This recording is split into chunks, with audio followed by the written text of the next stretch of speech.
Social activist અને એક સમયના અરવિંદ કેજરીવાલના આંદોલનના સાથી મનીષ બ્રહ્મભટ્ટે જનતા સરકાર આંદોલનની શરૂઆત કરવાની જાહેરાત કરી છે. તેમજ અરવિંદ કેજરીવાલ પર ગંભીર આક્ષેપો પણ કર્યા છે. અરવિંદ કેજરીવાલ અને આપ રૂપિયા લઈને ટિકિટ આપતી હોવાનો પણ મનીષ બ્રહ્મભટ્ટ દ્વારા દાવો કરવામાં આવ્યો છે. પ્રજાની વાત કરીને અરવિંદ કેજરીવાલ પ્રજા સાથે વિશ્વાસઘાત કરતી હોવાનો ગંભીર આક્ષેપ પણ કરવામાં આવ્યો છે. મોદી ભારતના વડાપ્રધાન તરીકે સતત સક્રિય છે, ઘણા બધા કામો કરે છે, ઘણા બધા રાષ્ટ્રહિતના નિર્ણયો પણ લે છે.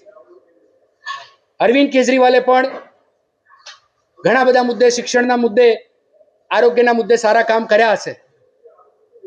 બીજી પાર્ટીના નેતાઓ પણ પોતપોતાની જ્યાં સરકારો છે ત્યાં ઘણા સારા કામ કરે છે.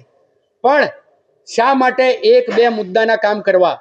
અમે આજે તમને એક મોટી વાત કહું, જ્યારે અરવિંદ કેજરીવાલ સાથે ચર્ચા થયેલી ત્યારે અમે એક કાર્ટૂન બનાવેલું. એ કાર્ટૂનમાં એક નેતાજી અલગ અલગ બલૂન, ફુગ્ગાઓ લઈને આમ ફરતા હોય છે. એમાં મફત શિક્ષણ, મફત આરોગ્ય, મફત વીજળી, આવા બધા અલગ અલગ બલૂન હોય છે. અને બધા જ મતદારો આમ જોઈ રહ્યા હોય છે કે આમાંથી કયો બલૂન લેવો, અને પેલા નેતા બધા બલૂન વેચવા આવ્યા હોય છે.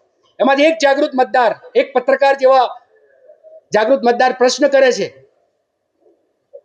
કે તમને જ પગાર, આ પદ અમે જ ચૂંટીને મોકલીએ છીએ, તમને પગાર અમારા ટેક્સમાંથી મળે છે, તમને ગાડી બંગલો તમામ લાભ અમારાથી મળે છે, તમે અમને શું મફત આપવાના?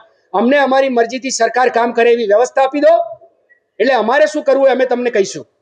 એટલે શોર્ટમાં કોઈ પક્ષનો એક મુદ્દે બે મુદ્દે સમર્થન કરવાથી ચાલે એવું નથી. પ્રજા માલિક છે, સાચા અર્થમાં માલિક બનાવી હશે તો મેરિટ પ્રથા લાગુ કરવી પડશે. 18 વર્ણ સર્વ ધર્મના